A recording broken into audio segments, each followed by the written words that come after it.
Hi, everyone. Welcome to NiteLife Exchanges, where we endeavor to discuss all things nightlife, all music and entertainment happening in New York City. And we have a great guest this week. But before we get to that, I want to bring on my co-host here. Hey, Tony. Boom, here I am. Quick Hey, this Tony. week. Hey, how you doing, Scott? I'm doing well, Tony. And boy, this is an exciting show today because we're going to be Better able believe it. to get to see a legend. Um, this gentleman is what I would say a quintessential New Yorker, born and raised in the Bronx. He got interested in jazz from his father taking him to see some shows, and then has been immersed in jazz and now getting ready to celebrate 50 years of his series, highlights in jazz. So before we go and bring Jack on, I wanted the audience to get a chance to see some of what Jack was doing over these years. So let's get to that first clip. Here we go. I'm glad to see that the far-out musical sounds haven't gone too abstract and haven't bored anyone, haven't made it difficult for you to listen. Because whether we've had Dixieland here or mainstream jazz or bop, people are coming up to me and saying, geez, I really love this music. How come I never discovered it before? So come on back. We want to hear it. Right now, a very special tribute to Charlie Parker from one of the heirs, one of the disciples, musical associate as well, Mr. Lee Konitz. And hello, Jack. Hey, hello. Welcome. It's what a pleasure to have you here, Jack. And our audience is going to find out things that they may not know, or they may know. We don't know. You've known, I'm sure thousands of people have been in your audiences over the years. 50 years worth. 50 years, 388 concerts, and concerts at other forums like Right. foreign festivals and libraries in Long Island and things like that. It's an amazing body of work. Jack, the one thing I want everybody that I want to say is I want to thank you because you have been, as a producer of this series, you're truly a giver. You have put your time and energy to bring this music, jazz, and different forms of it and all to the audiences over these many years. So thank you, Jack. That's very kind. Thank you. You know, the one thing I can't imagine is that first show back in 1973 at the Theatre de Lys down in Greenwich Village. Lucky enough for you, you were there in Greenwich Village during that heyday. Yeah. When there was so many music clubs running. Just let us know, like what was it the was thing? a different world. I was a lawyer by profession. I was, in fact, at that time, an assistant attorney general for the state of New York. And my father was a big jazz fan. He took me to Central Plaza and to Child's Paramount and a number of Jimmy Ryan's, number of other clubs where they would let an underage kid in. And a couple of musicians became friends of mine. And Bucky Pizzarelli and Zoot Sims, saxophonist. And one day they grabbed me and they said, you love the music and you're comfortable with musicians. Why don't you take over a club or rent a hall, put on a concert, get it out of your system? So I rented Theatre de Lys for 2 shows. One would be traditional jazz primarily, and one would be modern jazz, but jam sessions. And it worked. We got great reviews. All the New York papers really went bananas. I almost lost my job because they had picture stories that said, prosecutor by day, jazz maven by night. And the attorney general wasn't thrilled with that. He said, what is it? That looks like I'm running a clown show. You don't have enough work to keep you busy. But Right. I kept doing it. I kept the job. Jack? I outlasted him. And after the second concert, I said, hey, you know, I think I'm going to keep doing this. And we moved to Astor Place, which was also an off-Broadway theater. I think it's still in existence. And eventually wound up at NYU and then Pace, and most recently Borough of Manhattan Community College. But it's been great. And I've had more fun, I think, than anybody. And We're so our glad you didn't audience, get it out. We are really Yeah. happy you didn't get it out of your system, Jack. Yeah, I well, was gonna say, I hate to break it to you, I don't think that happened. It just didn't seem to work. well, they're different than other people's concerts. For one thing, I don't hire so and so in his trio, so and so in his quartet. For the most part, I put together all-star jam sessions, and every show that we've ever done has been integrated.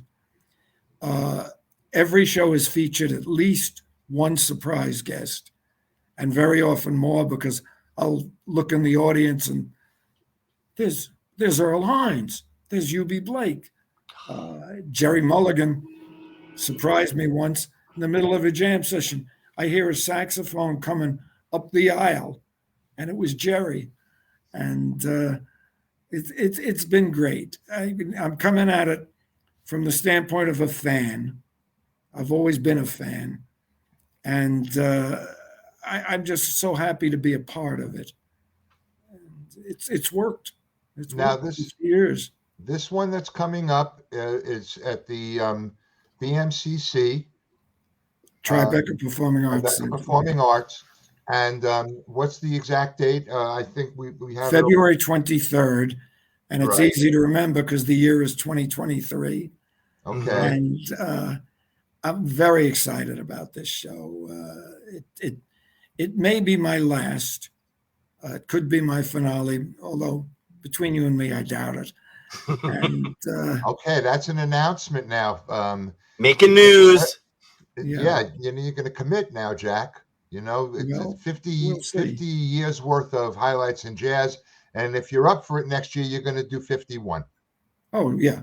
I'll do at least Something's one going concert. on. I don't think I'll do a whole series like we used to do, but I'll certainly do at least one concert Okay. next year. We lost you there for a quick second. Now we have down here, this is, folks, if you're interested in getting tickets, and these shows sell out. So get your tickets for February 23rd. You go into tribecapack.org. You see that link below there. Jack, Yep, who do right we there have? on the homepage. Who do we have joining you there this year? Okay, this is exciting.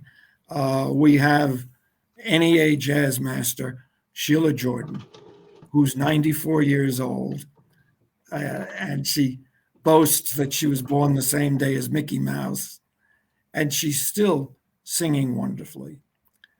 We have Jean Bertoncini, who was the first surprise guest at our very first concert 50 years ago. He's still playing wonderfully. And he's one of a number of guitarists on the show. Russell Malone is on the show.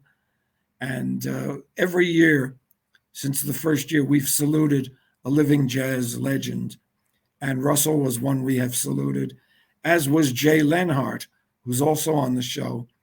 And Jay has been at more concerts than any musician, living or dead, in the history of highlights in jazz.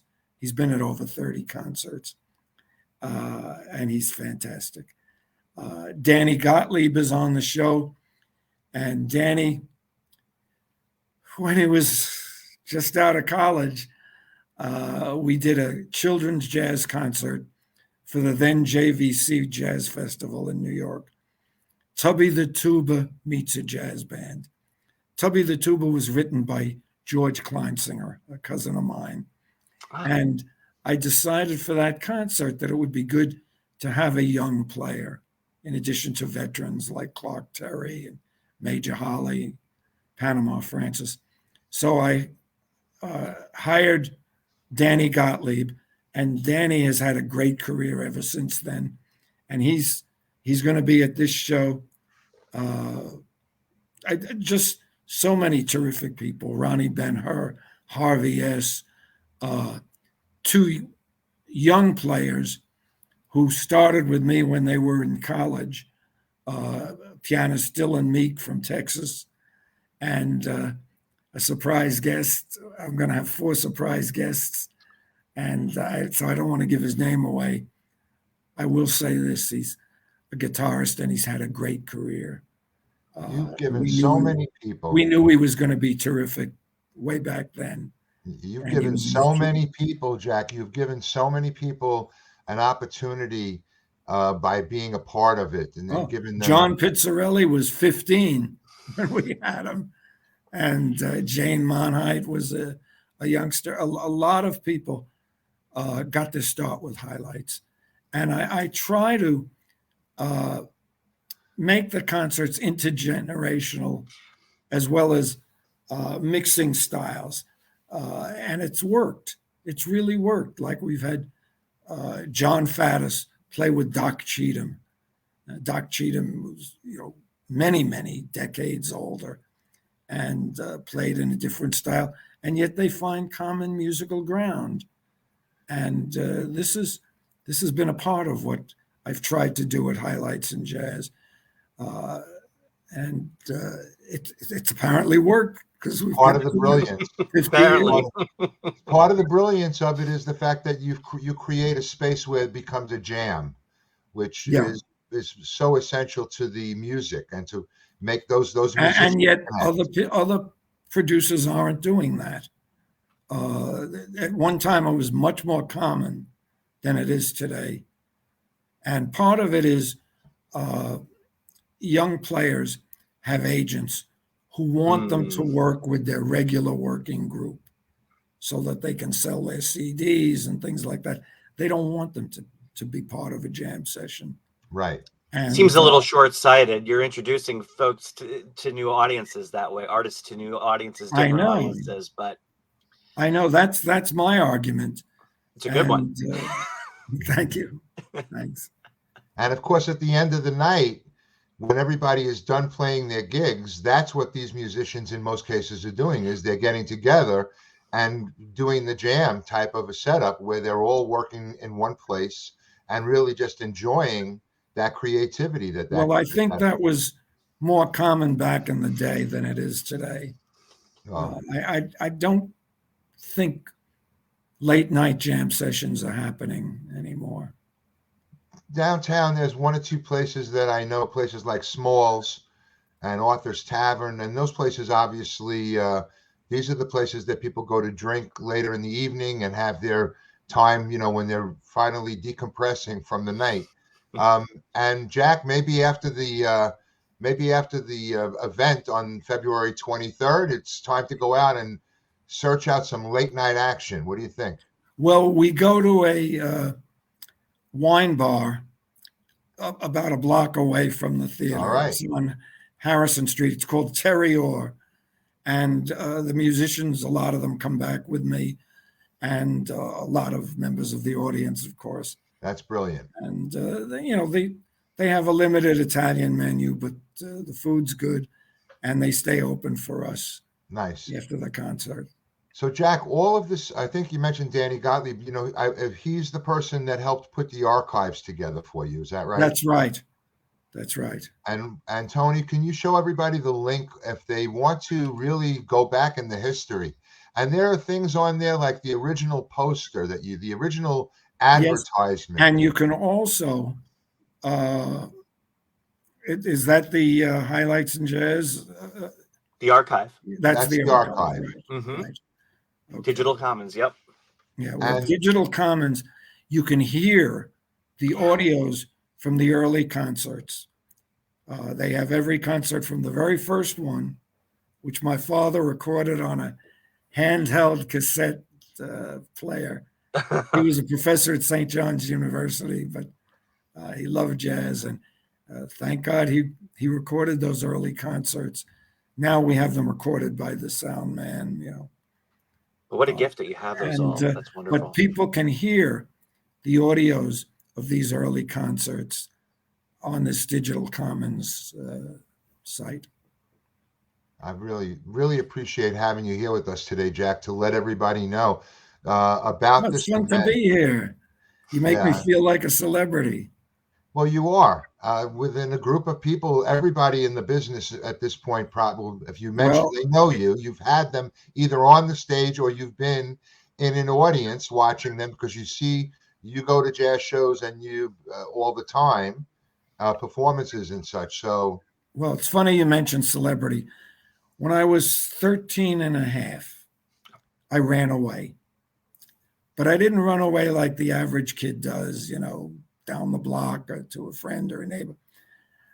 I was heading to Hollywood. I wanted to be a celebrity, a movie star.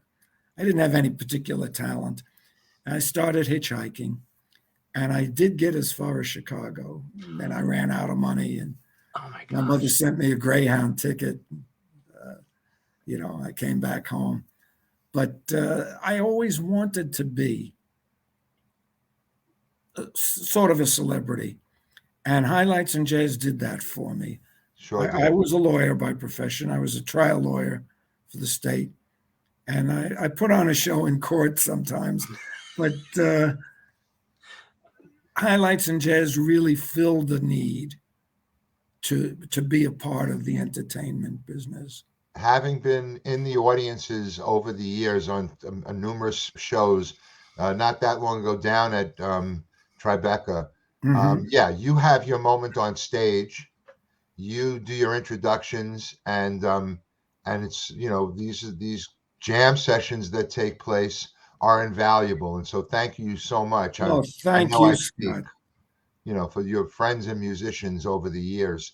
50 years is incredible. You heard it here, by the way. This is supposed to be the last. Every year it's the last. Me. But you heard Jack say here, you may have a 51 coming up. So Yeah. Jim Igo out there. Jim is your promoter, publicist, friend. Um, Jack, you're going to have to answer to that. You may have to start working on next year's show. I know. Well, 25 years ago, when we celebrated our 25th anniversary, the city of New York honored me. I got a proclamation. This is it Yep. Tony, you from want to go the full screen on that? Manhattan Borough President, I do. Steve Virginia Field. And I don't think I thought it was going to go another 25 years. But who knows? Who knows? Amazing. In the words of U.B. Blake, if I'd known it was going to last this long, I'd have taken better care of myself. There you go. You're doing just fine, Jack, and you're going to be up on that stage. And let's just go real quickly back to where we can how we get those tickets, Tony. There you go. There you go. TribecaPack.org. So, Jack, over these many years, I know as a producer, you've probably had many cases where things are happening on the stage, especially since there are so many moving parts, and you haven't necessarily known exactly what was going to happen. And then there are those moments that you're like, what's going on? How do we get back to this? We have a little clip we're going to show of a moment in one of the highlights that I'm sure that you were just hanging on, just waiting to see how it was going to go. So we have that clip now. This is a group from California. Pardon? This is a. Can you hear me okay? It's not on? It's on. This is a cassette here of a band in California called Super Sax Plays Bird. You've heard of that? They play, it's a group with some friends of mine in it, and I just thought it might be, for a couple seconds, you might be interested in hearing it. When? Oh. Well, I'm going to take it down a little bit maybe to hear that.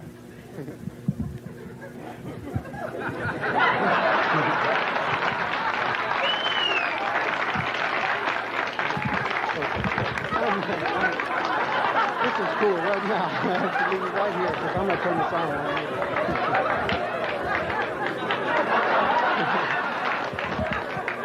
Leave it right there.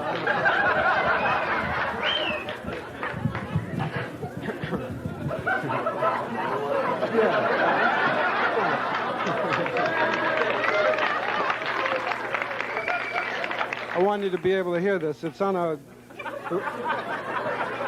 Please, I don't have much time. This is made by a friend of mine who happened to hear this band in a club out in Los Angeles. And this band is composed of 5 saxophones and a trumpet and a rhythm section. And all they play is Charlie Parker solos, harmonized. And it really sounds quite nice. And here it is. If you'd like to, if you can hear it, it's not a very good sound. I mean, the recording, okay? So tell me if you can hear it.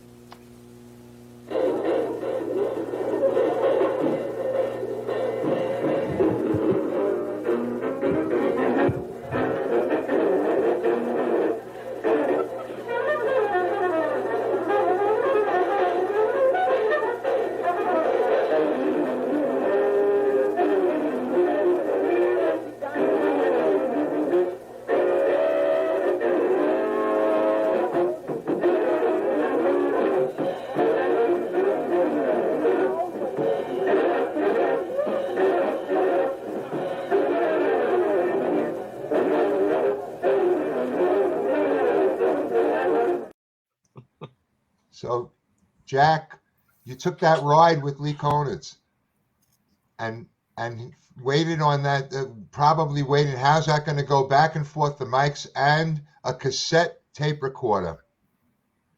Talk about old school. You may have been concerned, but boy, the audience was absolutely A little in comedy. ecstasy. It's a little comedy. And it shows the way that everybody, it shows the way that everybody works together in these moments. Jack, one last thing. So, something I wanted you to say. Can you say something to the younger people in the audience about why they need to be down at the Highlights in Jazz this year? You know, what's going to draw them in there? What's the reason, huh? Well, they're going to see some legends. I had a very nice experience in March. We had Bernard Purdy, veteran drummer who was Aretha Franklin's musical director. And there was a 10-year-old boy sitting up front near me. So I had him and his father move over closer to me. And at intermission, I asked him if he wanted to meet Bernard Purdy. And I took him backstage. Purdy was great. And the father said to me afterwards, he said, you know, my son's going to remember this all his life. And a lot of younger people get to see legends that aren't always going to be with us. And I know that was true of me. My father took me to see Willie the Lion Smith and Henry Red Allen, and I got their autographs. And, you know, that's part of the legacy. I love to see young people in my audience. And they seem to enjoy it because it's not like anything else they're going to see or hear. Absolutely. Or hear, 100%. Jack, thank you so much for joining us today. And I will see you on February 23rd down at Highlights in Jazz, the 50th anniversary. Really appreciate you joining us today. And you got your outfit all picked out for the event? No. Not yet, huh? Not yet. Not yet. So thanks a lot, Jack. Have a great night. Enjoy the rest of the night. And I'll see you there. Thank you, Scott. Thank you so much, Tony. Really, you guys were great. Thank you. It's such a pleasure. Thank you for hanging out with us for a while. It's a real treat. It was a joy. Thanks. I'm a celebrity. Yes, you are. Okay. Yes, you are. See you in February. Great. Goodbye. Bye. Bye-bye now.